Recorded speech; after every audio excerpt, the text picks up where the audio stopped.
नमस्कार दोस्तों, एक नई लर्निंग के साथ हाजिर हूँ और आज की लर्निंग में एक रियल्टी स्टॉक को लेकर चर्चा करेंगे। जो स्टॉक में कुछ पोटेंशियल भी की भी बात किया जाता है और इनकी जो इनोवेशन है, खास करके मैं इसकी वेबसाइट्स की बात करूँ तो अच्छी खासी रियल एस्टेट्स को लेकर कहती है और कंपनी 1969 से कार्यरत है। अलग-अलग लोकेशन की बात किया जाए जहाँ पे खास करके मैंने देखा इनका कारोबार मुंबई और मुंबई के एरिया में काफ़ी ज़्यादा देखने को मिलता है, जहाँ पे company commercial and luxury residentials, township, affordable housing and retail का कामकाज जिनकी पोर्टफोलियोज के अंदर आती है और प्रोजेक्ट जो ऑनगोइंग चलती है, जहाँ पे फनवेल्स हैं, वाइकटास हैं, लोअर्स पैरली की बात कहती है, बैंद्रूज की बात कहती है और अ, मुलुंद की बात जो कि मुंबई बेस्ड प्रोजेक्ट की कंपनी कामकाज करती है। जहाँ पे कंपनी कहती है जो इंडियाज इकोनॉमिक रिसर्च और इंडिया रियल एस्टेट फर्म्स को लेकर के मुंबई साइनिंग की बात उन्होंने रखी थी। अलग अलग प्रोजेक्ट कंपनी करती है और अच्छी अच्छी खास कामकाज करती नजर आई। अलग अलग प्रोजेक्ट को लेकर के उन्होंने पिक्चर भी अब अपनी वेबसाइट्स पे मेंशन किया हुआ है। हम जानने की कोशिश पता है क्या करने वाले हैं, जानने की कोशिश करेंगे कंपनी करती क्या है। कहते हैं जो डिजाइन है, ट्रस्ट है और इंजीनियरिंग का सर्विसेज प्रोवाइड करती है।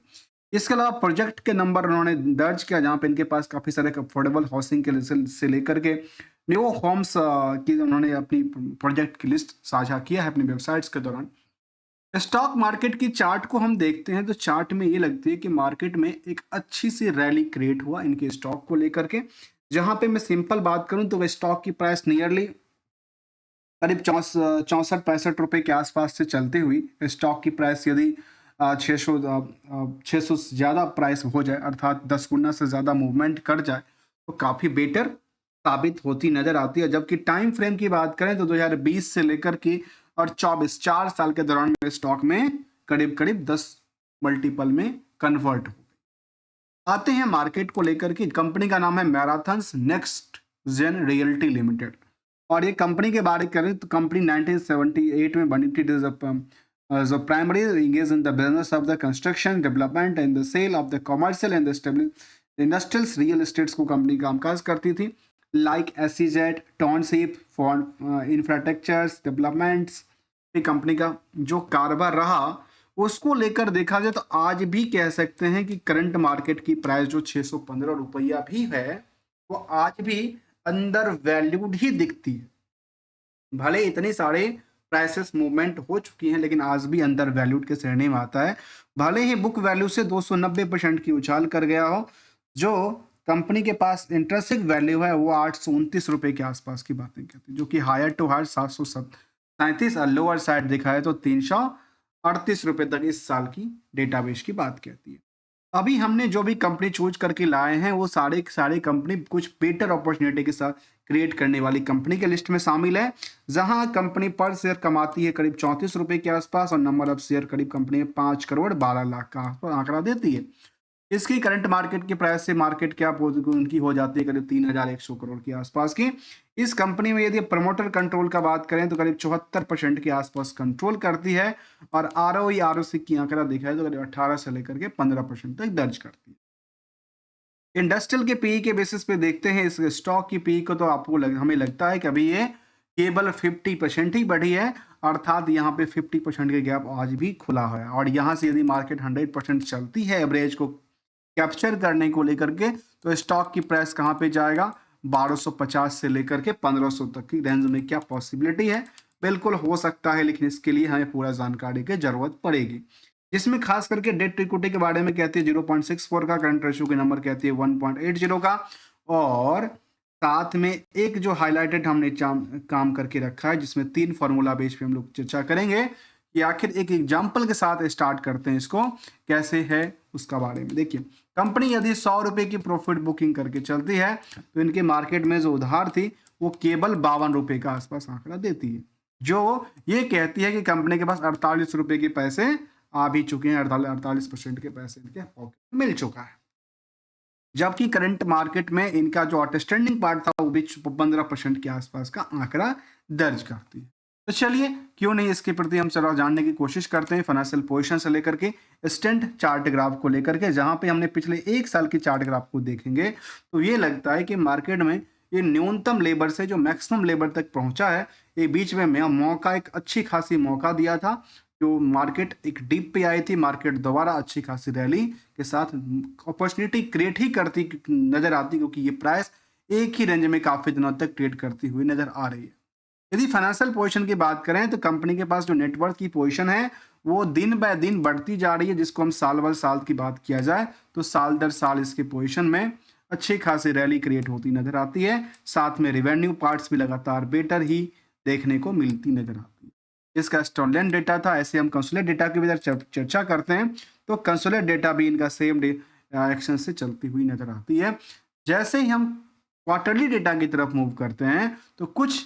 डायरेक्शंस में उलट फेर देखने को मिलता है। क्यों? क्योंकि यहाँ पे हमने देखा कि ईयर ऑन ईयर बेसिस में कंपनी का जो ग्राफ लेवल था वो लगातार बिल्डअप होती नजर आ रही थी, लेकिन यदि हम क्वार्टरली डेटाबेस को चर्चा करते हैं तो यहाँ पे सस्टेन तो कर पा रही है, लेकिन दिसंबर के मुताबिक जो पोजीशन था वहां पे आकर के यहाँ पे गिरावट देखने को मिला, जिसकी वजह से हमने ये देखा कि भले ही वाई में यह उछाल क्रिएट करता हो, लेकिन अपने ही लास्ट 3 क्वार्टर के बेसिस पे इसमें सस्टेनिटी का दायरा देखने को मिलता है। तो ये हमने पार्ट को समझा। और लास्ट 12 महीने का डेटाबेस ये कहता है कि कंपनी अभी सबसे ज्यादा पिक पे नहीं पहुंची, क्योंकि इससे ज्यादा पिक पे कंपनी ने अभी मार्च 24 के दौरान में, कहाँ पे, मार्च 23 के दौरान पहुंचा था, 24 में अभी तक नहीं पहुंचा, अब की 25 का आंकड़ा भी नहीं कहता। इसके मुताबिक उन्हें परसेंटेज ऑफ नंबर को भी देखा, और एक चीज को और देखने की कोशिश करूंगा जिसमें कि इंटरेस्ट पार्ट और अदर सोर्स ऑफ इनकम को लेकर के। अदर सोर्स ऑफ इनकम इतना ज्यादा नहीं है जो कि इंटरेस्ट बर्डन को झेल पाए, इसीलिए यहाँ पे केवल नंबर के बेसिस पे नहीं समझना चाहिए, केवल और केवल इसके पीछे हमें हकीकत को भी जानना जरूरी है। यदि हम इस कंपनी को लेकर के सीजीआर के बेसिस पे परफॉर्मेंस लेवल को भी देखें तो लगातार कुछ बेटर करती जा रही थी, एक साल से दिक्कत देखने को मिलती है, और जो प्रॉफिटेबिलिटी पार्ट था वो भी लगातार बेटर करती जा रही थी, स्टॉक प्राइस लगातार बेटर, और ये सस्टेन करने की कोशिश में लगी हुई नजर आती, जबकि लगातार back to back growth level पे ही बनी हुई नजर आई। रिस्क एनालाइज को जानने की कोशिश करें तो कंपनी में केवल 50 डे के आसपास के रिस्क फैक्टर की बातें कहती है, और साथ में यदि हम कर्ज सिचुएशन को भी जरा जानने की कोशिश करें तो कंपनी ने ऑलमोस्ट अपनी कर्ज को धीरे धीरे मतलब पे आउट किया है। साथ में इनके पास फिक्स एसेट्स और बाकी सब पोजीशन भी देखने को मिला, जिसके आधार पे हमने एक परसेंटेज जो कंक्लूसिव डेटा लिया था यहाँ पे, उसको लेके हमने कहा था कि कंपनी ओवरऑल अपने बिजनेस में 25% की इनकम को सेव कर पाती है, और साथ में यदि हम आउटस्टैंडिंग पार्ट को भी देखें तो 14% ही सेल्स के आधार पे बनती है। यदि प्रॉफिट के आधार पे आउटस्टैंडिंग परसेंटेज को देखें तो वो कल 52% के आसपास की आंकड़ा देती है, और स्टैंडअलोन डेटाबेस पे यदि हम नेट प्रॉफिट मार्जिन को देखें तो ये आंकड़ा आपस में कुछ तालमेल चेंज हो सकता है, क्योंकि जिस चीज को लेकर के हम कह रहे हैं केवल 25% के आसपास की आंकड़ा कहते हैं, वहां पे यहाँ पे आप देखेंगे तो ये क्यू और क्यू डेटा बेसिस पे जो परसेंटेज था वो कहती है कि करीब 57% के आसपास और 79% के आसपास, जो कि पिछले क्वार्टर बेसिस पे काफी बेटर ज्यादा साबित होती नजर आती है, भले ही सेल्स का आंकड़ा छोटा सा ही निकल के क्यों ना आए। कुछ अलग अलग इंपैक्ट को हमने समझने की कोशिश किया। जहां तक इस कंपनी में निवेशकों का इंटरेस्ट जाहिर होता है, वहां पे हमने देखा कि कंपनी में एफआई और डीआई की लगातार भूमिका पहले नहीं थी, लेकिन अब जाके लगता है कि शायद उन्होंने सितंबर में काफी ज्यादा पोजीशन बिल्डअप किया था। खास करके एफआई ने 3% से ज्यादा की होल्डिंग बनाई थी, डीआई ने भी करीब 1.5% से ज्यादा की होल्डिंग यहाँ पे बनाई है, और आम पब्लिक के पास जो होल्डिंग था वो शिफ्ट करके एफआई और डीआई के पास चली गई है। मतलब ये भी कह सकते हैं ये आर्टिकल के टाइप पर, जो इस कंपनी में जो एक डीआई है सेमकोज स्पेशल अपॉर्चुनिटी फंड, जिन्होंने करीब 1.25% के आसपास होल्डिंग को क्रिएट किया है। प्रमोटर की बात किया जाए तो मैराथन रियल्टी प्राइवेट लिमिटेड इनकी मेन प्रमोटर के तौर पे हैं, और हमने इसके अलावा प्रमोटर बाकी सब प्रमोटर के हैंड्स में देखने को मिलती है। और आम पब्लिक की लिस्ट में देखा है तो आम पब्लिक में भी काफी सारे निवेशक ऐसे हैं जिन्होंने काफी सारे पोजीशन इनमें अपने 1% की होल्डिंग रख रखा है, और अल्टीमेटली पूरे कंपनी में 10,000 ही शेयर और निवेशकों का इंटरेस्ट कहता है, जहां पे मार्केट कैप करीब 3,000 करोड़ से ज्यादा का आंकड़ा देता है। 3,000 करोड़ के मार्केट कैप में 10,000 के आसपास निवेशकों का इंटरेस्ट है, और आज भी ये अंडर वैल्यूड की श्रेणी में दर्ज करती है। और जहां तक मल्टीबैगर का सवाल है, पिछले कुछ दिनों का ट्रैक रिकॉर्ड इसका मल्टीबैगर साबित भी होती नजर आती है। जबकि पीयर्स के मुताबिक की बातें करें तो डीएलएफ और मैक्रोटेक जैसे कंपनी से यदि कंपेयर करते हैं, अभी पूरे के पूरे अर्निंग पर शेयर के हिसाब से पूरे के पूरे मार्केट खाली है, और यहाँ से मार्केट यदि 10% 20% भी उछाल करता है यहाँ पे, क्योंकि ये अंडर वैल्यूड के श्रेणी में आता है। पोटेंशियल अच्छी बातें कहती है, क्योंकि फंडामेंटली ये बातें कहती है कि company better return reward create करती हुई नजर आती है। केवल एक चीज को डिबेट दर्ज कर, लेकिन इसको लेकर के मुझे लगता है कोई बड़ी दिक्कत का सामना नहीं करना पड़ा। यदि ये 38 दिन से 48 दिन भी हो जाता है तो कोई फर्क नहीं पड़ता, क्योंकि वो दोनों सेम टाइम 2 महीने के डेटाबेस में आ जाती है। हमने इस कंपनी को लेकर के समझने की कोशिश कर रहे थे, और इसको लेकर के जब हमने इन पार्टों को समझने की कोशिश करी तो कंपनी क्या निवेशकों को कुछ देती लेती भी है प्रॉफिट को लेकर, तो बिल्कुल देती है। 2022, 23, 24 में कंपनी लगातार अपने निवेशकों को डिविडेंड भी देती रही है, 1-1 रुपया हो या 2 रुपया हो, 1 रुपये का डिविडेंड भी देता है। एनालिसिस बात इसको लेकर ये कहते हैं, जो कंपनी जब से लिस्टिंग हुआ पिछले 10 सालों में, तो 10 सालों में करीब 1000% से ज्यादा की उछाल क्रिएट कर चुका है, जिसको कहते हैं कि मल्टी बैगर साबित हो चुका है, और आज भी मल्टी बैगर बनने के लिए क्रिएट अपॉर्चुनिटी क्रिएट करती नजर आती है। दोस्तों, ये मार्केट की स्ट्रेटजी कहती है, मैं नहीं कह रहा हूं, जो यहाँ पे डेटाबेस कहते हैं कि अंदर वैल्यूड है, फंडामेंटली स्ट्रॉन्ग की बातें करती है, फाइनेंशियल पोजीशन बेटर है, भले ही इनका परसेंटेज जो नेट इनकम मार्जिन है वो भी करीब ओवरऑल 25% का आंकड़ा फिक्स करती है,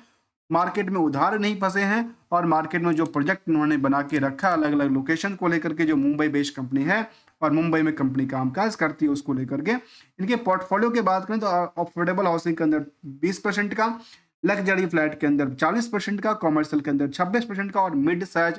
जो रेजिडेंशियल प्रोजेक्ट है उसके अंदर 14% की इनकी रिस्क है। पोर्टफोलियो की बातें कहती है, स्ट्रेटेजिक मुंबई फोकस की बात कहती है, ब्रांड रॉयल्टी की बातें कहती है, मार्केट नॉलेज और अप्रूवल एफिशिएंसी की बातें कहती है, और ये dominance in the key macro markets को लेकर के अपनी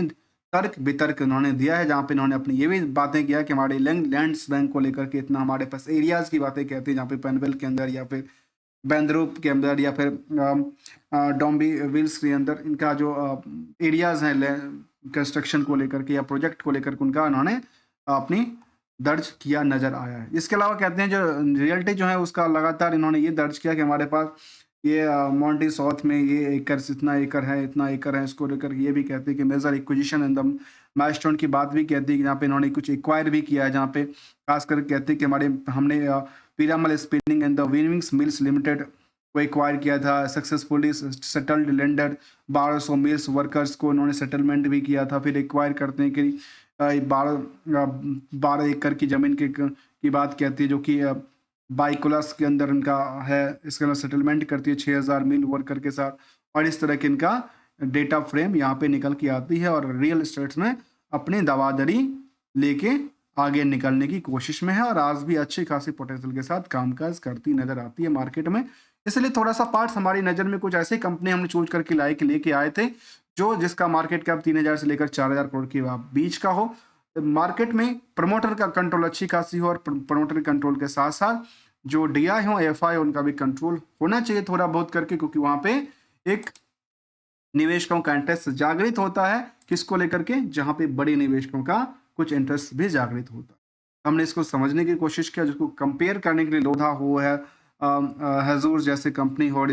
अरिस्टॉम्स जी जैसे कंपनी से कंपेयर किया जा सकता है। और दोस्तों, हमारे साइड से कोई भी ट्रेडिंग एडवाइजरी या किसी कंपनी को लेकर के स्पॉन्सर्ड या प्रमोशन की बात नहीं किया जाता है, only as a learning point of view से हम लर्निंग करते रहते हैं, समझने की कोशिश भी करते हैं जो आखिर कंपनी में कैसे है, क्या क्या करती है, और इसका पोटेंशियल क्या किस तरह क्रिएट करता है। दोस्तों, पैसे भी खुद के हैं, और पैसों को यूटिलाइज भी करना खुद का रिस्क बनता है, इसीलिए जब भी जाएं, जहां भी जाएं, पैसे को सुरक्षित भी रखें, और साथ में अपनी डिसीजन, अपनी पॉलिसी के साथ ही काम करते रहें। यदि हमारी आपको लर्निंग में कुछ अच्छा पॉइंट मिलता हो तो चैनल को सब्सक्राइब, वीडियो को लाइक भी कर सकते हैं। मिलेंगे कुछ नई स्टडी के साथ, तब तक के लिए thanks for the joining us दोस्तों।